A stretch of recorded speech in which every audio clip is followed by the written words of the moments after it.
Good afternoon, and thank you for coming to today's MWI speaker event with Dr. James Giordano. Dr. Giordano is a professor in the Department of Neurology and Biochemistry, chief of the Neuroethics Studies Program of the Pellegrino Center for Clinic Bioethics, and co-director of the O'Neill Pellegrino Program in Brain Science and Global Health Law and Policy at Georgetown University Medical Center. As well, Dr. Giordano currently serves as an appointed member of the United States Department of Health and Human Services Secretary Advisory Council on Human Research Protections. He is a researcher and task leader of the European Union Human Brain Project and has served as an appointed member of the Neuroethics Legal and Social Issues Advisory Panel of the Defense Advanced Research Projects Agency, DARPA, and Senior Advisory Fellow of the Strategic Multilayer Assessment Branch of the Joint Staff of the Pentagon. It's quite a bit. In his spare time, he has authored over 260 publications in neuroscience and neuroethics, 7 books, and 13 government white papers on neurotechnology, ethics, and biosecurity, and is an editor-in-chief of the International Journal of Philosophy, Ethics, and Humanities in Medicine. Dr. Giordano, thank you for joining us today. Thank you very much. No. Don't applaud now. Wait till the end because the performance pressure is much too severe if you do that. And my thought is you're probably not going to applaud at the end, but what I'm going to hear is the slamming shut of your sphincters with fear. That's good. That's been successful. It's a pleasure to be here. It's a real honor to be here. Is Cadet Yoshi in the audience? Hello. No PDAs, but I do want you to come up and say hello. Your mother says hello. Everybody has a mother, I know hers. So what we're here to talk about today is the fact that the brain is and will be the 21st century battlescape in many ways. End of story. We could stop it there and I could let you go back to your respective units and think about that for a while, but I'm here to tell you absolutely, as much as there's a big old Tyrolean nose on this face, that you will encounter some form of neurocognitive science that has been weaponized not only in your military career, but in your personal and professional lives, irrespective of whether those two things coincide or not. So the idea of the brain as the battlescape is very important. And more importantly is this other acronym that's up there, which is WMD squared. Please get used to this because this is going to be part of the idea of irregular warfare and ongoing military innovation in your careers. Weapons of mass destruction and disruption. Disruption and influence will be the key to creating peer capabilities and asymmetrical engagements. Let me say it again. It will be the key to creating peer capability in asymmetrical relations and engagements.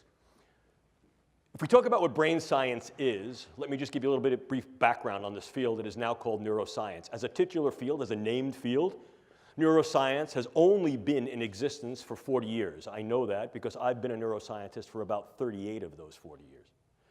When I first applied to get into a program in neuroscience, there were only 4 neuroscience programs in the continental United States, 4.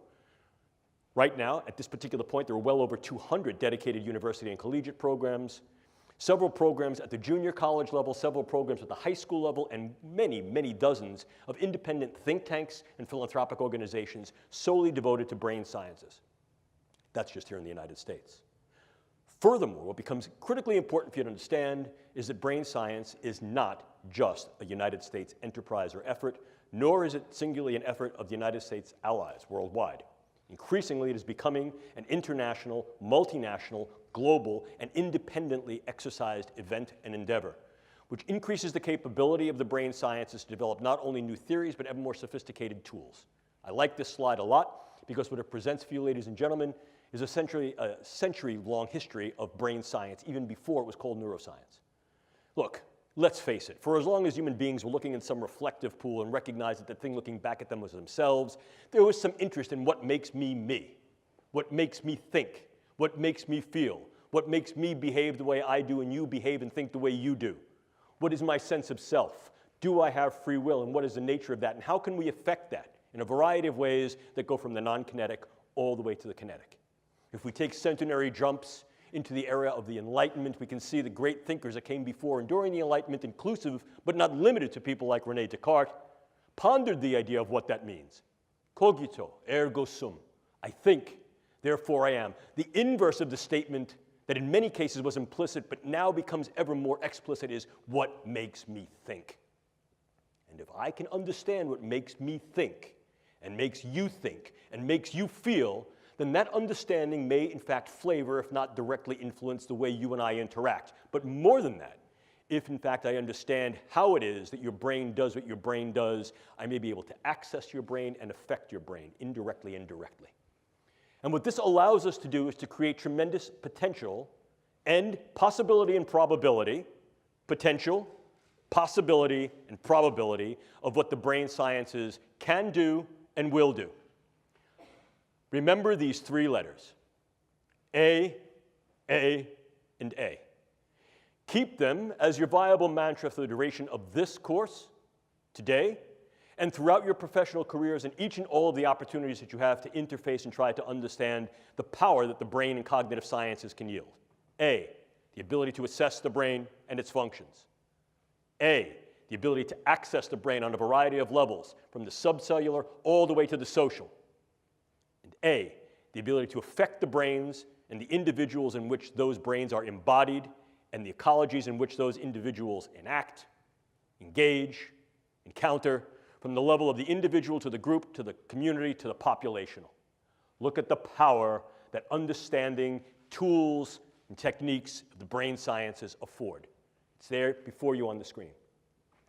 Obviously, if in fact this gives me some insight to the way people interact, inclusive of the way they may interact in bellicose, aggressive, violent, and volatile ways, and it also confers upon me certain powers to be able to influence that, alter that, change that, mitigate that, then clearly I'm able to use the brain sciences, as we have tried repeatedly in the past, to influence the postures and capabilities not only of our own individuals who are engaged in warfare, intelligence, and national security operations, but those who seek to threaten us. In other words, we can utilize these things in national security, intelligence, and defense. Please look at the timeline. A mere 10 years ago, in 2008, the National Academy of Sciences National Research Council convened a group to create a report dedicated to if and why and how brain sciences might be viable, valid, and of value in national security, intelligence, and defense operations. And in 2008, they did a 5-year retrospective and came to the conclusion that although these things may be valid, their relative viability and value at that particular time rendered them not ready for prime time play. Our group, working with others internationally, inclusive of the Nuffield Council in the UK, proceeded forward from 2008 and did a slightly deeper dive, looking at international capabilities, limitations, and delimitations in the brain sciences, and came to a very, very different set of conclusions. Not only were the brain sciences increasingly being considered, interested, and used for possibilities of national security, intelligence, and defense, but they would continue to be so as more and more countries internationally developed the capabilities and the specialized agendas to be able to look into the brain and affect the brain. So much so that by 2014, the exact same committee reconvened and recognized at that time that the brain sciences indeed were ready and in operational prime time for warfare, intelligence, and national security agenda. In other words, it is valid, valuable, and already in operational play. The brain is the current and future battle space, or at least one that can be leveraged in those ways to be able to create tremendous effect with fairly little investment of engagement. In other words, what it allows us to do is assess the brain, access the brain, and affect the brain. I'll unapologetically repeat myself throughout this lecture to drive home this point with regard to these capabilities, because each and all have gravitas importance and operational leverageability. That said, what are these techniques and technologies that have rendered this capability and, if you will, geopolitical, military, and social power? Well, I have them here before you. Generalization, we could parse them down into two discrete domains. First, the assessment neurotechnologies that do exactly as the name would imply. They are based upon various tools that we can use to assess those structures and functions of the brain that may be involved in those processes of cognition, emotion, and behaviors. Humans are tool users. Rarely, however, do we turn over a rock, look around a corner, or peer under the bed just to know what's under there. We use, at very, very least, the knowledge we have gained from turning the rock over and looking under the bed or around the corner. And very often, those things that we find under the rock, under the bed, or around the corner become tools for us to use in a variety of other engagements. Brain science, like any other science and technology, is no different. Earlier in the day at lunch, Major and I had a conversation about the viability of different types of research. Science for science's sake. Science just to know because that's where your interests lie. Oh, look, I've been an academic for well over 4 decades. And I can tell you that that kind of research is wonderful. But when that research is generated for a purpose and when it's funded and when that purpose deals with those things that are near and dear to the health, survivability, flourishing, and protection of kith and kin, then that research is operational research that has an end goal of use. This is what this is about. It's not just a question of trying to figure out what makes the brain tick in the way it's built. It's can we get in there to affect the ticking and talking, and by affecting the way that brain is built and the way it functions, influence in ways that are kinetic and non-kinetic, the attitudes, beliefs, thoughts, emotions, activities, and relative vulnerabilities and predispositions of those individuals for whom both we are responsible in terms of our own forces, perhaps to make them better, more insulated against injury, operationally protected and enhanced, and those who may threaten us. To do that, we need to intervene. So the other dimension of these neurotechnologies are interventional neurotechnologies. Now, I'm not going to bring you down the rabbit hole into what each and all of these things do, because you don't want to be a neuroscientist, and I'm certainly not going to make you a neuroscientist in an hour. But I think it becomes important to dial into a little bit more clarity and with further granularity what we're really talking about when we talk about these relative assessment and interventional technologies.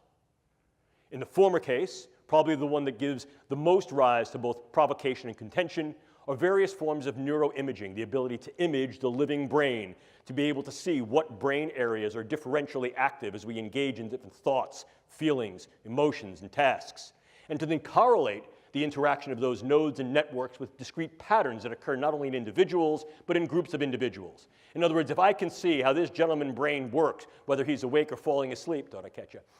The idea there is that I can then understand, I'm only kidding, I can understand better, relax, I can only understand better not only what makes him happy, agitated, engaged, or tired, but I can then in some way alter my discourse to be able to make him feel happier, more engaged, and less tired. In so doing, I can take the information I have about the way a brain works, and I can put it to good use, practical use.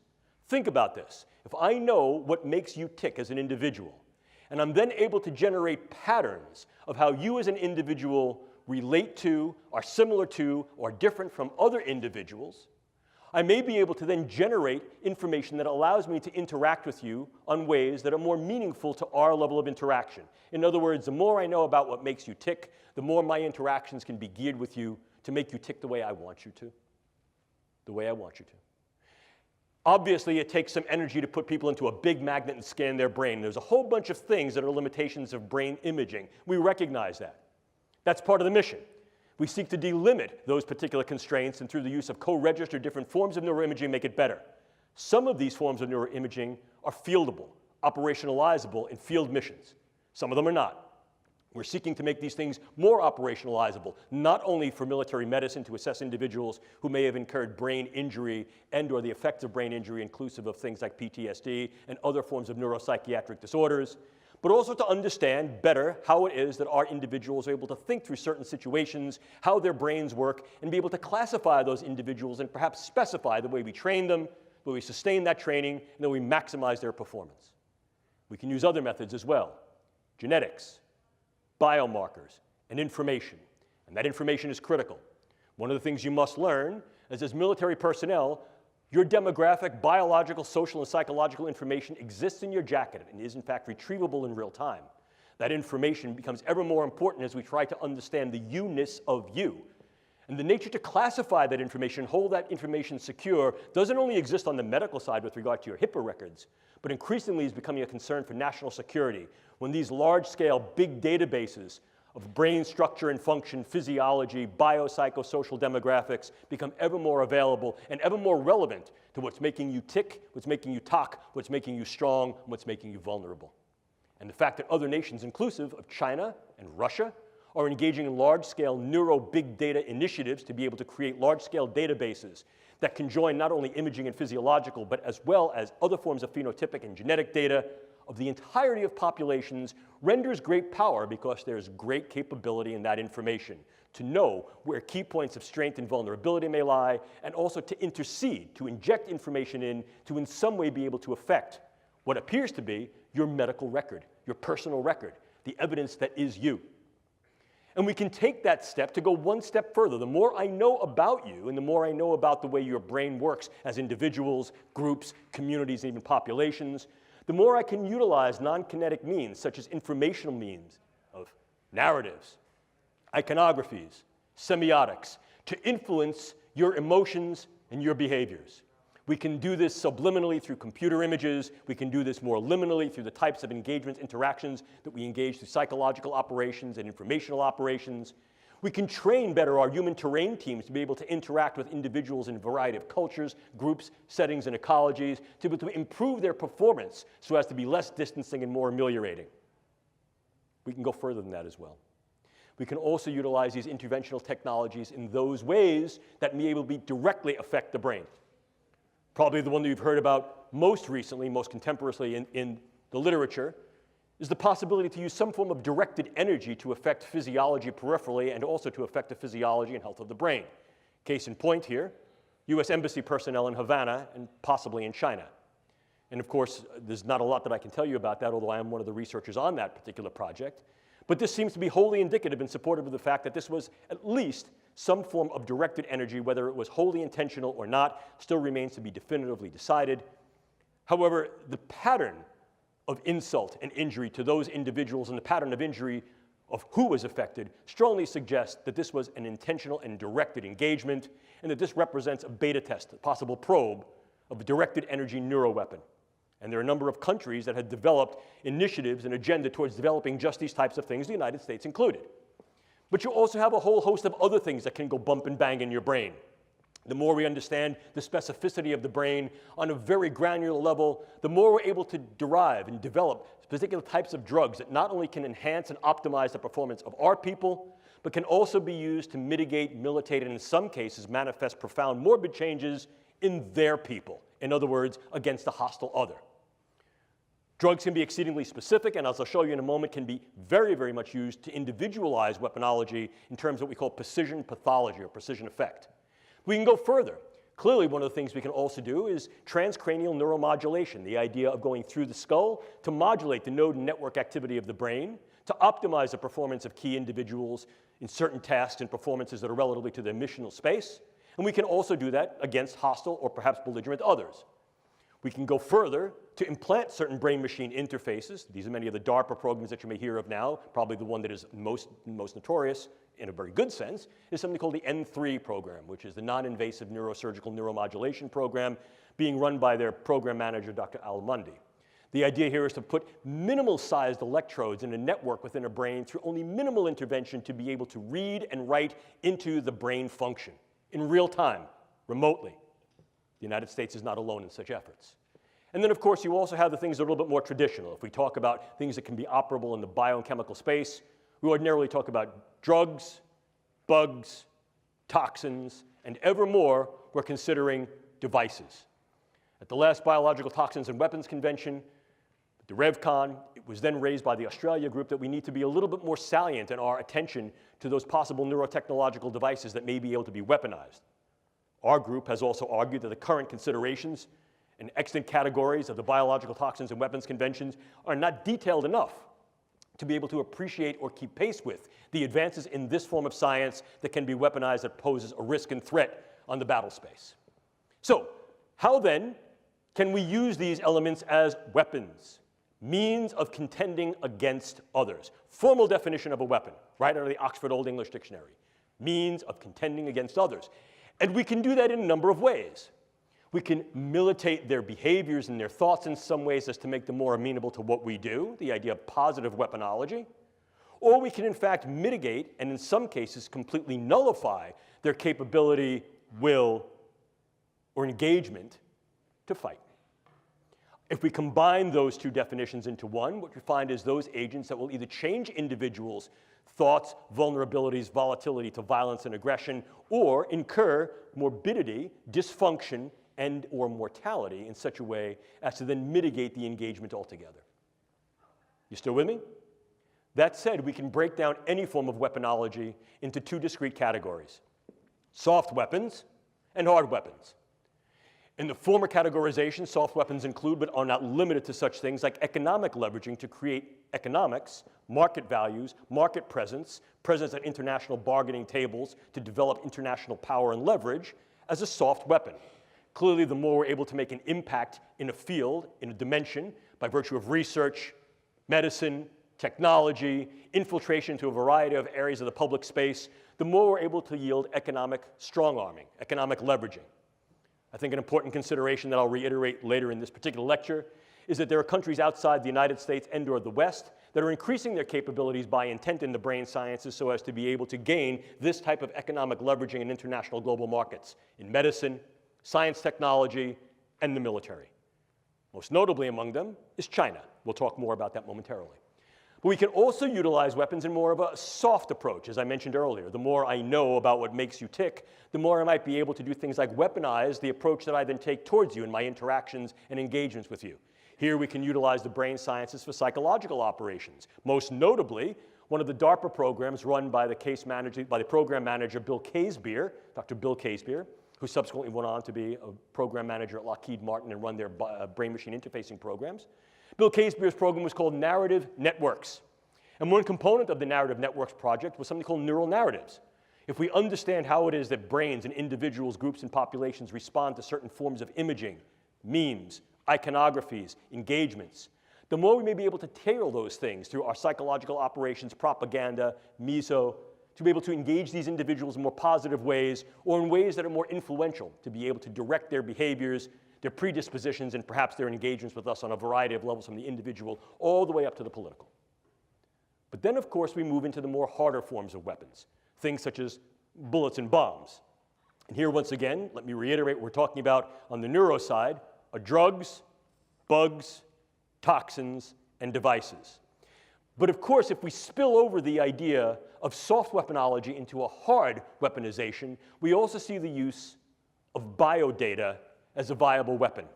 Manipulating biodata so that I can then put into your particular medical records subtle information that may change the disposition of whether you're sick or not, change how you're treated, influence the postures that go to you in terms of insurance, care, viability for military service.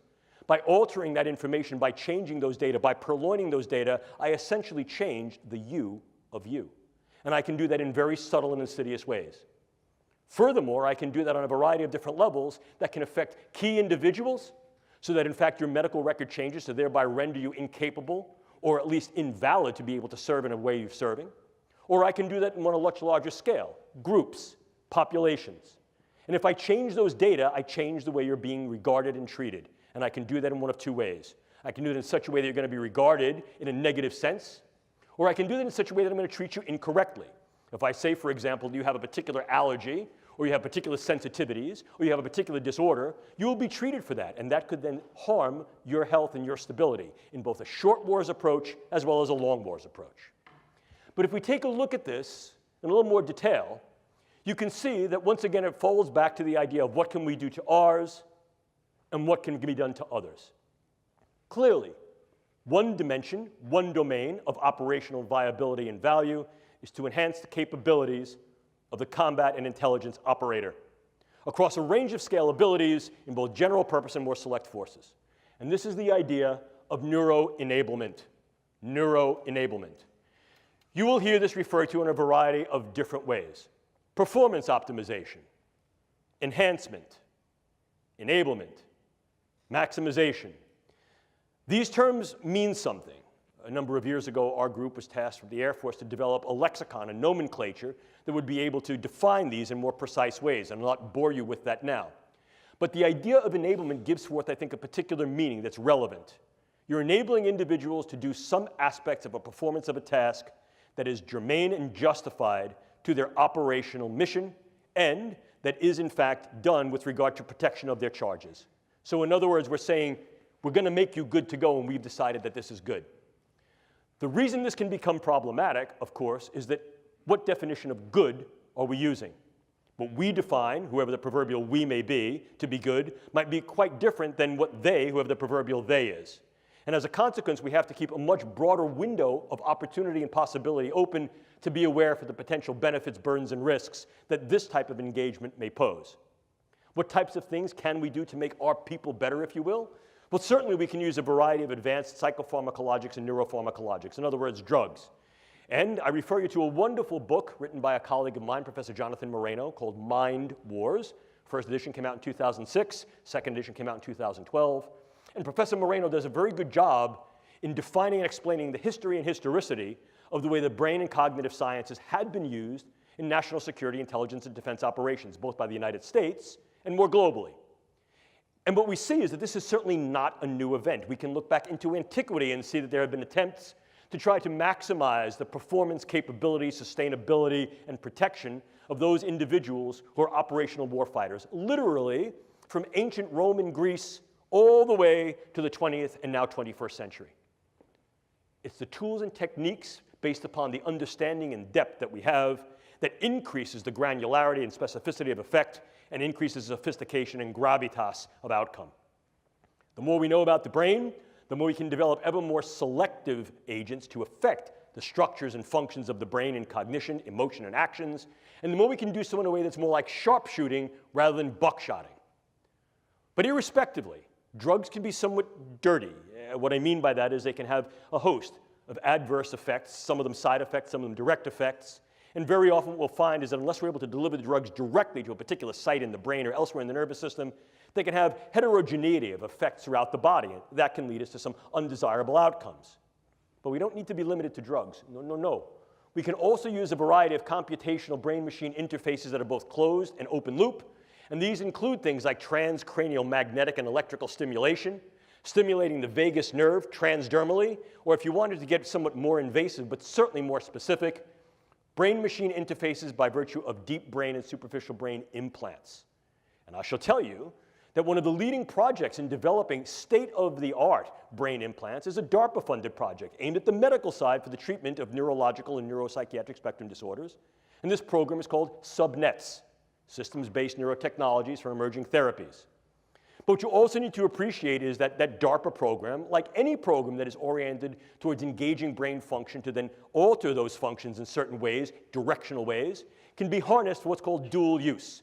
Medical purposes that are then depurposed to medicine and used for other agenda, inclusive of warfighter enablement and enhancement. Furthermore, we understand that there are a number of nations outside the United States, some of whom are allied, others that are at least competitive, if not combative, that are engaged in these types of programs looking at the capability for transcranial and deep intracranial modulation of brain function to improve the functional performance of military and intelligence operators across a range of viable missional tasks. We are not alone in these pursuits, and I think that's something that needs to be appreciated. But it's not just a question of what we can do to our own, because very often in raising these questions, we tend to, what I call, err on the side of moral probity, and we recognize that there are particular limitations, limits, boundaries, thresholds that cannot and perhaps should not be crossed in terms of what we can do. And if we intend to cross them, we only cross them with consent, and that consent is highly contingent upon the necessity of a continuity of research and clinical care, understanding what happens to the individual once they've been enabled and enhanced, and what may happen when they're no longer enabled and enhanced. In other words, more colloquially, when Superman goes back to being Clark Kent, what happens to Clark becomes the burden and obligation of our responsibility. However, those ethics are not homogeneous on the world stage. And the idea of pushing the envelope of what can be done to the combat, warfighter, and intelligence operator, and perhaps more broadly to those individuals who may oppose particular regimes and or may be military fighters against your own regime, is very often bounded by, and in some cases deconstricted by philosophies, cultures, and ethics of those individuals who may be competitive, if not combative to us. So in other words, this can also be weaponized against others. And this is where we get into the idea of novel neuroweapons. Once again, this is not necessarily new, but the momentum of this dimension of the field has accelerated as a consequence of increased understanding of the brain and increased capability to develop tools and techniques to access and affect the brain. So what are we seeing here? Well, take a look. We see in-close neuropharmaceuticals and organic toxins. What's new about this is the in-close nature of this. Increasingly, we're not seeing these things as weapons of mass destruction against gross aspects of the population, although certainly many neuroweapons such as sarin gas and VX and other forms of neurotoxic agents can be leveraged against large groups of people, but that's messy. More specifically, perhaps, might be targeting individuals on a level that allows either direct attribution or covert engagement with non-attribution. Let me give you an example of what I mean. So this gentleman is the leader of some group, a political group, a social group, a combative group, and under the veil of a white flag, he and I are now to have some kind of a caucus, a meeting. And during that meeting, what I do is I lace the rim of his drink, or his pen, or his seat, or something in his immediate environment with very, very low-dose drug or toxins that are going to affect his stability. They may affect the way his brain works, and as a consequence of that, they can affect the functions of his brain, his thought patterns, his relative emotionality, and the behaviors that go along with that. One of two things might happen. He might be completely incapacitated as a consequence of this, or he may change his level of capacity and engagement so that he went into the meeting thinking, I hate this guy's my enemy. He walks out of the meeting going, I love this guy's great. Now what could happen? If in fact this is a gentleman who has charismatic, financial, elected, or dictatorial power, it may be that his followers will then follow him blindly. He came into the meeting as a leader of those followers who were bellicose, who were volatile, who were violent and aggressive. He comes out of the meeting and he tells them to change their behaviors, and they do. Or I could sever the trust.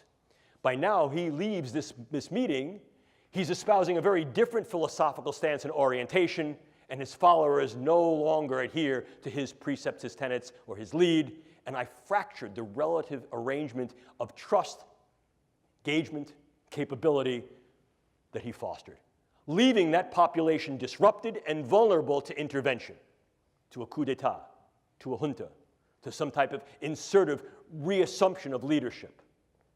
You see how this can work? Furthermore, I can use this very tactically.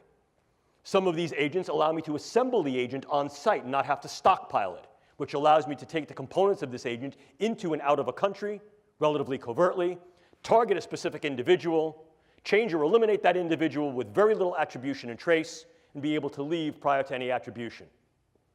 Think Novichok. Or I could assemble very small quantities of this that would then allow a specific intervention, characteristically in a place that would not allow such an intervention. Think of the use of a derivative of Vx in an airport. But I could do more than that. I could also incur much broader type of ripple effects. And one of the ways I could also do that is with what's called high morbidity neuromicrobiologic agents. It's a real fancy way of saying neurobugs.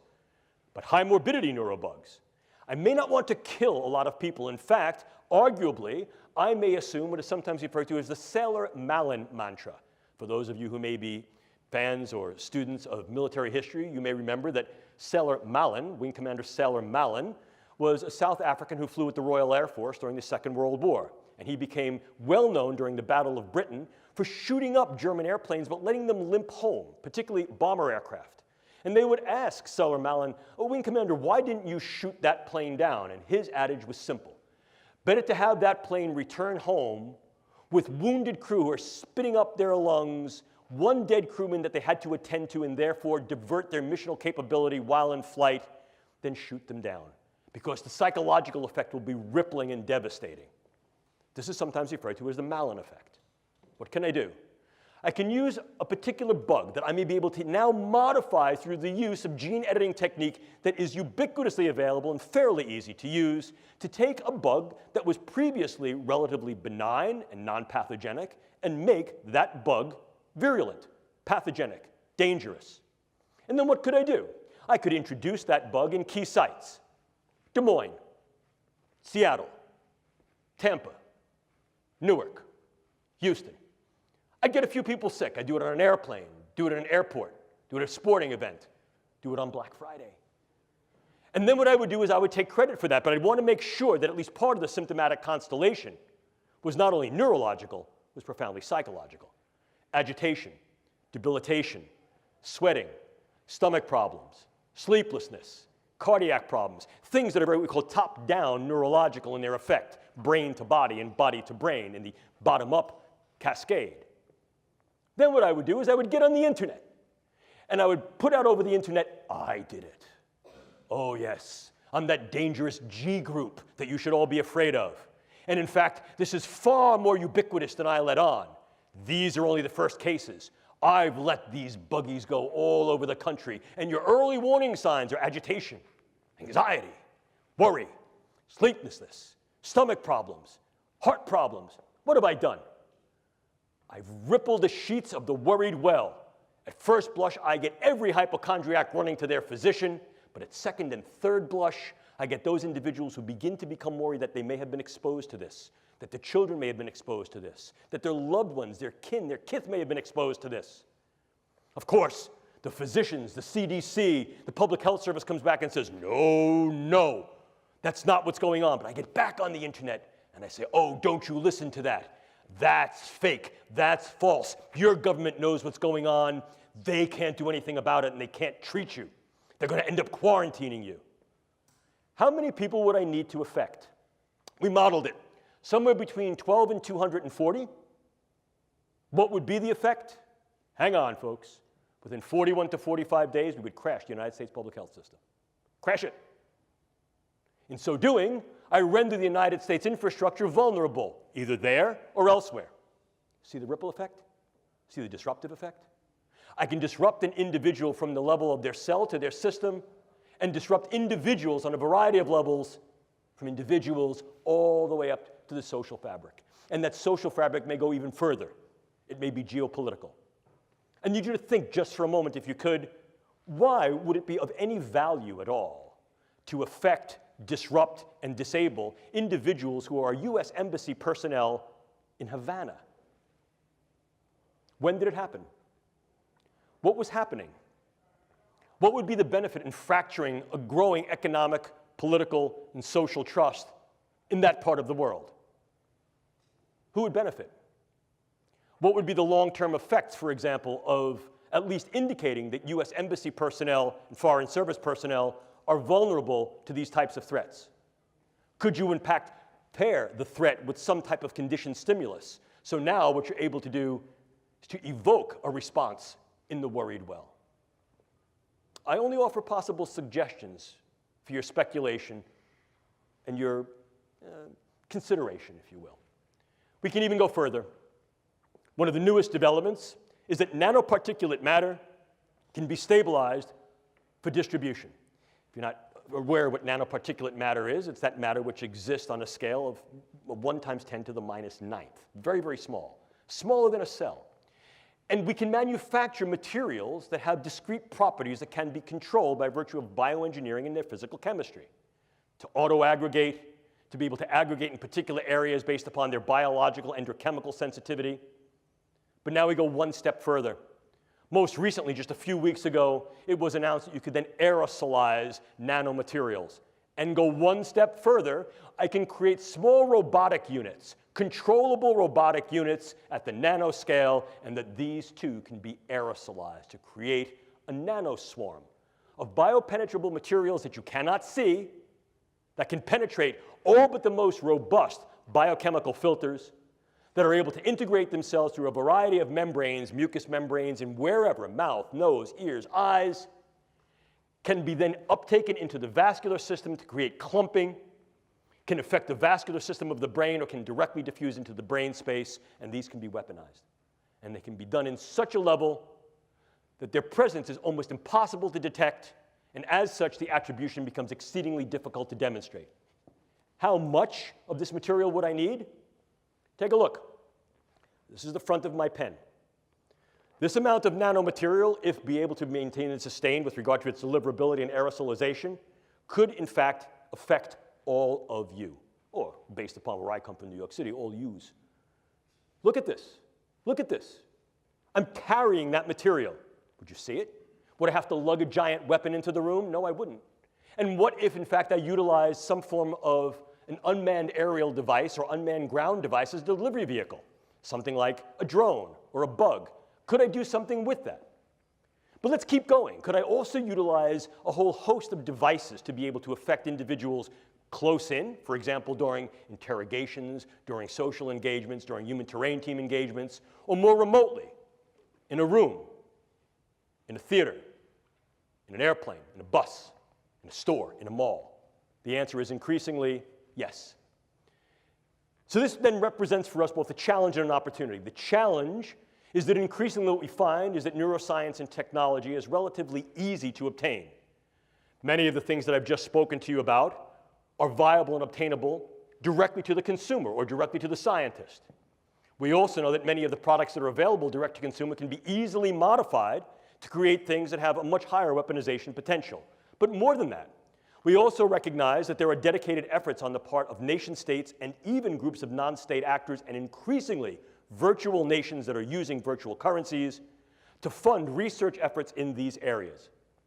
I'd like to think that I'm a smart guy talking to a bunch of very intelligent individuals, but let's face it, we're not the only smart people in the world.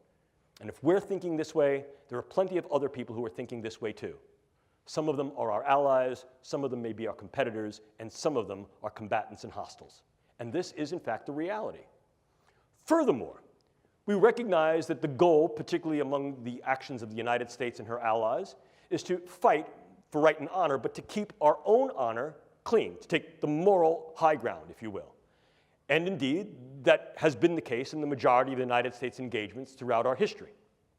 However, one of the things that may creep up here is that there's something of an abrogation, a prohibition, a proscription against engaging this type of research and its possible translation in the civilian sector. You heard earlier in the very nice introduction that Captain Bender afforded me that I've had the opportunity to work with the European Union Human Brain Project, specifically as a task leader for dual-use brain science. And one of the considerations that grew out of that was that absolutely none of those projects in the Human Brain Project, again, a multinational effort, can and should be uptaken into warfare, intelligence, and national security agenda. That's viable enough. The idea there is that these things should be used for only peaceful means. However, this also creates a challenge. And the challenge is simple. If, in fact, I choose not to train in particular ways, I choose not to train 3 days a week, if, in fact, those individuals who may choose to then conflict with me will then train in the ways that I do not and train on the days of the week that I will not, they may opportunize a select advantage. What do we do about that? Again, I think it becomes at least a problematic issue for discourse because we recognize that in many cases the civilian sector not only is not amenable to engaging in this type of research, certainly many are, but in some cases should not engage in this type of research for those very proscriptions that I had alluded to momentarily. However, the question then becomes, how do we appreciate the international challenge, risk, and threat that the advancements of the brain sciences and cognitive sciences offer for global weaponization with the brain as the next battlescape? Clearly, it defines some type of a solution space, and there have been those that have posited, myself included, that there should be more directed, more detailed, and more dedicated government efforts in this particular domain, so able to advance the brain science in ways with sustainable funding to understand what the potential risks and threats are, and to develop a stance of preparedness. This becomes increasingly important when we take a look at those countries that have notable and identified programs of high level of investment of GDP and or other levels of economic investment to advance the brain sciences in those ways that are either directly usable or have some, what I would call, explicit dual use capability. An important consideration that I want you all to bear is that current estimates based upon trend analysis is that by 2025, greater than 50% of research, development, test, evaluation, and possible use of brain sciences in general will occur outside the West. Outside the West. Furthermore, we understand that there has been a directed effort in China to be able to engage the current and future 5-year plans, to be able to advance brain science in those ways, to be able to have a higher level of gravitas with regard to the research, its capability, and its translation in medicine and other agenda, inclusive possible dual use and direct use within warfare, intelligence, and national security. This creates opportunities for research tourism, medical tourism, and market capture. And again, that market capture can be leveraged as economic warfare in terms of being able to destabilize the global market and the global economics that is relevant upon this form of bioscience and technology. But we also recognize that these things are being used for military applications. Certainly, there are directed opportunities and directed agendas for doing that within China. We also recognize that there have been activities and directed initiatives in the former Soviet Union that have now been translated and perpetuated into the current Russian infrastructure of biomedical science for military purposes. And a number of other countries have directed efforts in this space, inclusive of Iran, North Korea, India, Bolivia. Certainly among the US and its allies, we recognize that, the United States, the UK, Canada, Israel, and there are governmental efforts within Europe. We recognize also there are efforts in Japan.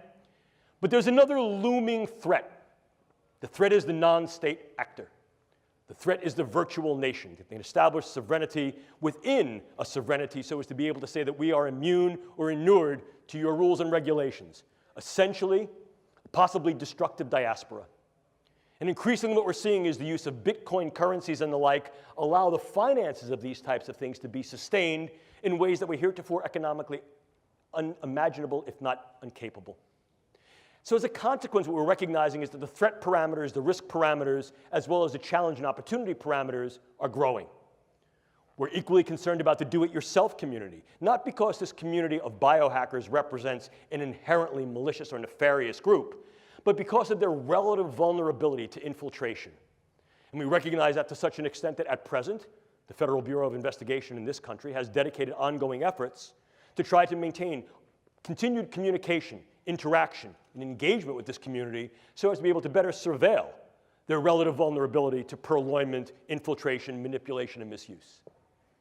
Clearly, if we're looking at these things as possible destructive weapons, the more characteristic or classic criteria of drugs, bugs, and toxins meet at least some of the extant categorizations of the biological toxins, weapons, and chemical conventions. However, as disruptive agents, as those agents that may be assembled, developed anew, that do not meet these criteria, you can then get skirting of these extant treaties and these extant signatory documents, and as a consequence can develop these means, these methods, tools, and technologies essentially below the radar. Moreover, as disruptive elements, they need not be mass-produced or stockpiled, but rather their ingenuity is that they're able to be assembled in situ in relatively low quantities and used with specific effects against individuals and small groups to be able to incur disruptive effects, not only within that organism or that group of organisms, but beyond the organismic level, to the systems level, to the social level, to the geopolitical level. There's great power that can be leveraged there. Clearly, what we can do is provocative. Therefore, what we should do remains at issue.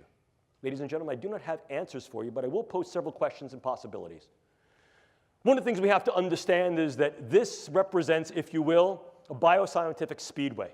Consider the true speedway. Lots of entries. I've already shown you the entries. Very fast pace. The speed of translation from concept to construct in the brain sciences is about 60 calendar months, and increasingly that's being compressed. So the developments in the brain sciences that reach a tech readiness level can be achieved within 48 calendar months. It's very fast. Certainly we know not only there are many entries, it's very fast, but the prizes are tremendous. Economic prizes, prizes of notoriety on the biomedical front, prizes of power, capability, and weaponization on the WINS front. Weaponization, intelligence, national security front. We also recognize that there are risks and possible harms, not only to those who are on the track, but to those who surround it. So the idea is, if in fact we're going to move into this space, how can we move into the space with some prudence? How do we move into the space pragmatically? And how do we move into the space in such a way that is prepared? Our group was tasked with developing these protocols and paradigms, and we refer to them as the operational neurotechnology risk assessment and mitigation paradigm. The on-ramp to the neurobiotechnological speedway, if you will. I won't bore you by reading the slide, but I do want you to pay particular attention to the lower box. That's Zig Brzezinski. In 1970, he was prescient, had foresight, and said in 1970, in the coming decades, we will see an increasing viability and value of being able to affect the neurocognitive space. There was something of the sort of crystal ball in that statement. We are there, and increasingly will be ever deepeningly there based upon not only our own initiatives, but those initiatives of groups around the country.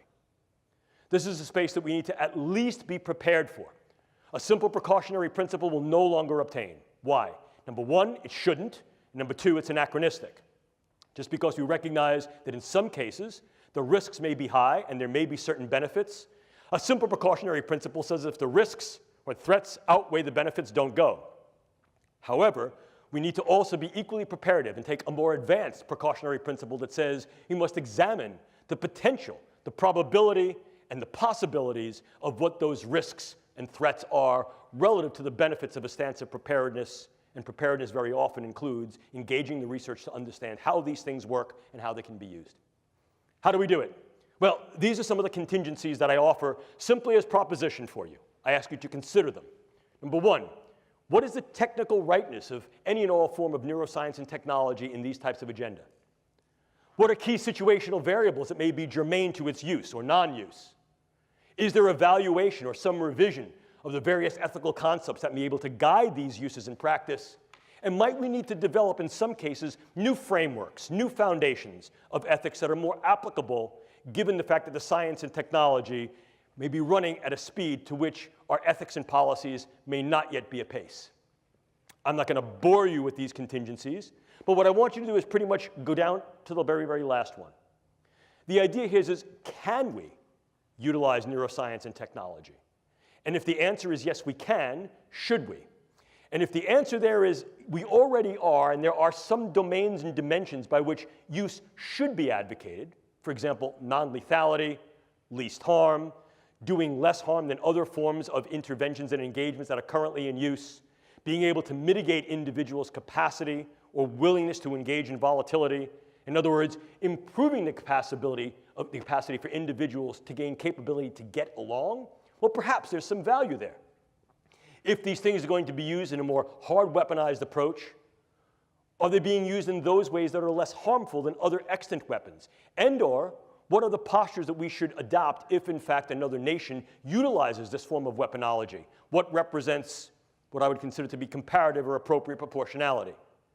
And ultimately, if, in fact, we're going to move into this space, and I think we are moving into this space realistically, not only now, but ever more in the future, we have the obligation and responsibility to assess whether or not the contingencies for consent to treat our own people are in place. In other words, if there are things we're going to do to optimize the performance and capabilities of our own personnel, and if there are things that are being done on the world stage, inclusive perhaps by us and our allies, that could mitigate, affect, or manifest change in other personnel, are we prepared to accept those responsibilities?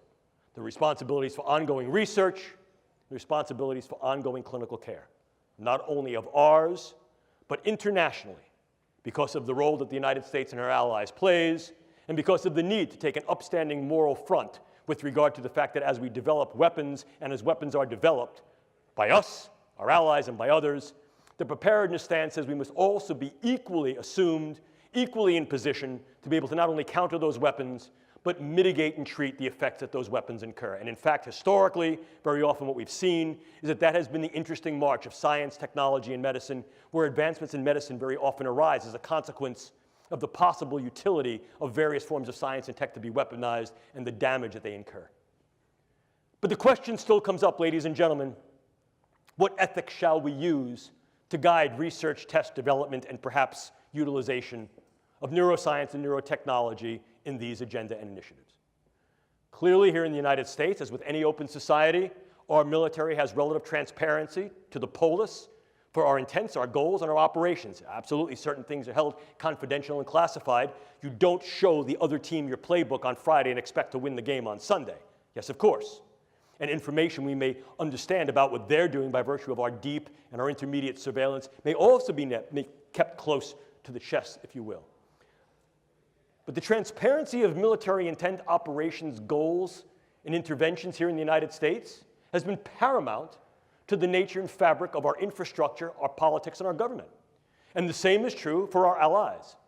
So at least part of this needs to be at least relevant to, afforded by, and guided through civilian ethics. Why? Because in many cases, it is the civilian institutions that to date have been involved in at least some of the research and development that can be uptaken into dual or direct use agendas. And as such, these things are subject to, and I think validly subject to, civilian ethics of science and technology or biomedical ethics. But if we move increasingly away from that, if we say that indeed the proscriptions and prohibitions, such as those that are being proposed and leveraged by the European Union Human Brain Project and throughout the world by things like dual-use research of concern treaties, such as that which was developed at Asilomar, are taken to heart, And civilian agencies, institutions, and organizations are essentially sort of debanded, disbanded, debarred from their engagement in these types of activities. Who then will uptake the torch? Increasingly, there's been some interest, consideration, and real discussion as to reinvestment in government agencies and government-sponsored agencies that are specifically and explicitly dedicated to these pursuits. So to avoid any confusion what the intent is, and to also avoid any confusion as to who's doing what. We don't want to get another scenario, such as we do with Robert Oppenheimer looking at the first test of the atomic bomb and going, "What have I done? I am death." Dr. Oppenheimer, what did you think you were doing? We don't want to have those confusions. We want to make sure that, in fact, those who engage the brain sciences for biomedical purposes of wellness, lifestyle, and enhancing the human condition are not necessarily confused with those who may then uptake these things into Wynn's agenda. But if that's the case, and these things are moving more into governmental institutions, organizations, and initiatives, are civilian ethics even viable any longer? And if we engage military ethics, what military ethical principles will we engage? The use, development, research, surveillance of these particular things for just war? And if, in fact, these things are not used in a strictly warfare fashion where war is declared by the use of these agents, yet they still tend to be bellicose or disruptive, can we then say that we can justify their use? In other words, not just a just war, but their just use within this frame of conduct, whatever this may be. And/or can we revive another older and less known tradition, which is called jus contra bellum, which is justification for the use to prevent warfare. Here, the use of the neurocognitive sciences and intelligence, human terrain teams, psychological operations such as narrative networks, may be viable to de-escalate the volatility and vulnerability towards violence and combativeness. But again, we need to consider to what level we will engage this and whether or not the current ethics that we have in place are viable and valuable to do this, and how these things can then be rendered on the international scale. Because if, in fact, this is going to demand the multinational global discourse that it will, then clearly the global relevance of any ethical approach needs to be considered. And ethics very often is said to have a big mouth but no teeth, but policies and international law has choppers that can, in fact, be retributive and can bite. What do these developments then incur for ongoing iterations of the Biological Toxins and Weapons Convention, as well as other treaties, policies, and international laws that may help to guide, direct, if not regulate and govern the use of these particular implements? So the situation we're faced with, ladies and gentlemen, is as follows. As we begin to untangle the Gordian knot of the brain through the development of neuroscience and technologies, we've come to the precarious position of opening the proverbial can of worms of if, how, in what ways, to what extent, and when these techniques and technologies will be used in weaponized intelligence and national security agenda. I submit to you, ladies and gentlemen, that can has already been opened. It'll be our job, and increasingly your job, to be able to navigate this new terrain, this brave new world, and what it incurs. This is Atlas. And the idea of Atlas was that Atlas balanced the integrity and well-being of the world upon his shoulders. I disagree. Atlas of the 21st century, as you see here, balances the world upon her head. What we know about the brain, what we're able to do with the brain, and of all those organisms that are embodied and have one that exist in their various environments, cultures, and ecologies. Because the brain sciences and its technologies confer tremendous capability of knowledge, intervention. With tremendous capability comes tremendous power. And with tremendous power comes great responsibility. Look, that phrase is good enough for Spider-Man, certainly was good enough for Goethe and Nietzsche, certainly good enough for me, and I hand that off to you. Because, ladies and gentlemen, as I started this, neuroscience puts the brain at our fingertips. Whether that's to help, to heal, or to harm, is simply the effect of the human condition and how we put this to play. You will, in your professional careers and your personal lives, see the brain sciences ever more infiltrated and integrated, not only into the battle space, but to the bedside, to the boardroom, and beyond. They will be a part of your realistic lives in the way we engage each other, regard each other, treat each other, interact, and perhaps enter into combat. Understanding the brain sciences and their power will become one of your obligate responsibilities, not only as military officers, but as civilians of the 21st century global space. I like to end a lecture like this usually by giving you a little personal story. My dad, former Navy man, was an engineer. And one of the things Dad liked to do was to build stuff. He liked to tinker. I still like to tinker. I like to work with tools. And my dad was a really bright guy. One of the things he did when I was a kid, he'd come home every month and bring me a new tool, teach me how to use it. So that in fairly short order, as a young kid, I became pretty adroit, or at least I thought I was adroit, with using tools. And with all of the impulsiveness and zeal of youth, getting a new tool with only partial knowledge, I remember one day Dad came home and he said to me, "Jim, here's a brand new tool." And I took it from him. I said, "Thanks, Dad," and I went to go running off. My dad put his hand on my shoulder and he said, "Jim, slow down. Measure twice. Cut once. Sometimes you can't go back." Ladies and gentlemen, these are the brain sciences. They can and they will increasingly be used in national security, intelligence, and defense agenda globally. We need to measure twice and cut once and make sure that the cut that we make is one that is for good, one that is for right, and is one that does not cut our own throats or the throats of others in those ways that are irreparable. I leave you with my father's wisdom. These are some of our white papers that we've submitted to the Strategic Multi-Layer Assessment Group of the Joint Staff of the Pentagon. I can make these slides available to you. These are now all open domain and available to your perusal. If you're interested in some of our ongoing work by my research group, I provide you with some of our own work. And this is the part of the lecture, I'm going to look right at the camera, that is the unabashed self-promotional plug. If you're really interested in this, I've only had the wonder and opportunity to engage with you for about the past hour or so. If you're interested in going further down the rabbit hole and reading about this in greater detail, granularity, and specificity, I recommend this to you. Not because I'm going to go out and buy the new Maserati when you all buy the book, but because I'm very proud of it. And I'm proud of it not because I wrote it, because I only really contributed a couple of chapters. I'm proud of it because bringing this together was a multi-year effort that grew out of a set of, at first, somewhat sensitive but unclassified and some classified conferences that we had that were then subsequently declassified, and then also brought together international leaders in the field of military science, bioengineering, neuroscience, philosophy, ethics, and law to provide their perspective, their lens, their vision and voice as to what's going on in this domain at this point, with some speculation, vision, and proposition as to what may need to go on in the future, so he's able to opportunize the capabilities of the brain sciences and meet and be prepared for the challenges that it offers in this space. At this point, I'd like to thank you all for your attention. I hope I haven't bored you. If you wish to get in touch with me, feel free. Just put in your subject line USMA, so I don't think you're trying to sell me Viagra. Not that I wouldn't buy it, but this way I know where it's coming from. If you want to ask questions, you have some time to do that now. If you don't get to your questions, feel free to email me. I will email you back. It may not be that day or even that week because I may be busy or traveling, but I will, in fact, email you back because that's my obligate responsibility to you. Thank you, ladies and gentlemen, for your time. Appreciate it.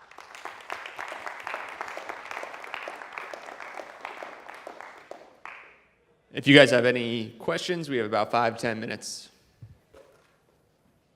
Yes, sir. Not really a military question. I'm just curious what you think of Michael Pollan's new book and the role of psychedelics in society. Oh, yeah. Well, so there have been a number of different books. So the new book there is that the idea psychedelic drugs had some bad research, and of course some of that bad research was not only procedurally bad, it was based upon the font of knowledge we had at the time. Having engaged in psychedelic research, maybe some. Having engaged in psychedelic research, one of my first projects actually was looking at methylene dioxymethamphetamine ecstasy under United States Navy grant for the possibility of weaponizing ecstasy as a volatile agent, as a viable agent, particularly against submariners. So the understanding that the psychedelics could in fact be used in a variety of different ways, inclusive of weaponization, is not new. We look back to the older projects such as MK Ultra, Mind Control Ultra, which utilized lysergic acid diethylamide and psilocybin to be able to alter the cognitions, emotions, and behaviors of individuals to see if that could be leveraged not only against our own people, but against others, sort of the whole brainwashing, mind-changing effect. However, one of the things we've come to recognize is that the mechanisms of these psychedelic agents is far more specific than we thought, and in fact, can be incurred at far lower doses than were heretofore attempted either experimentally or in social practice.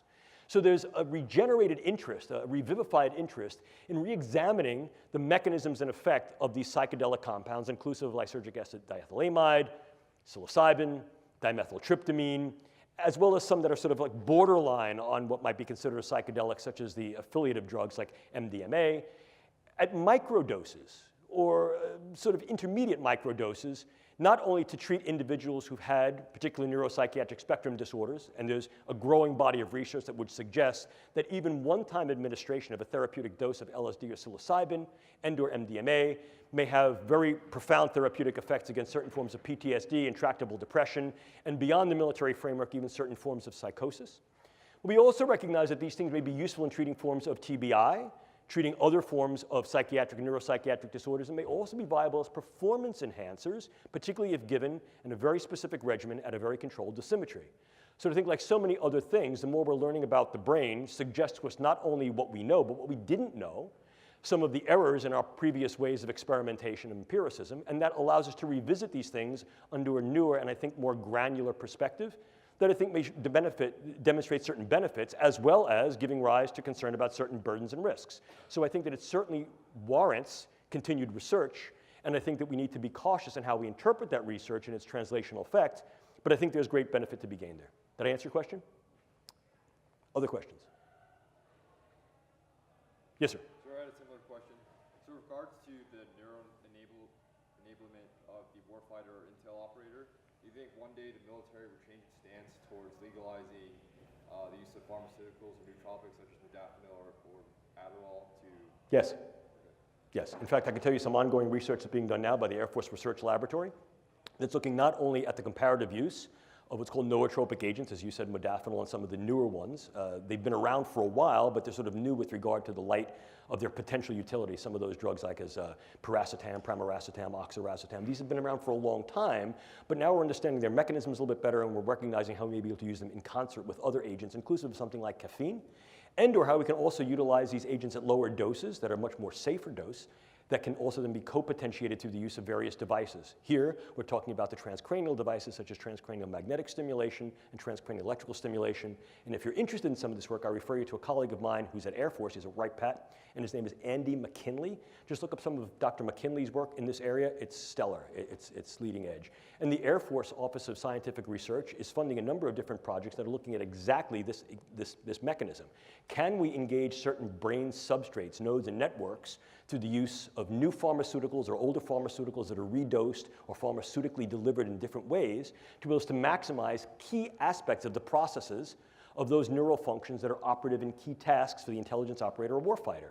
And in so doing, can we then take a slightly different stance on our postures towards the viability and value of these drugs under controlled circumstances for the warfighter intelligence operator? And I think that's the general idea. Okay? Did I answer your question?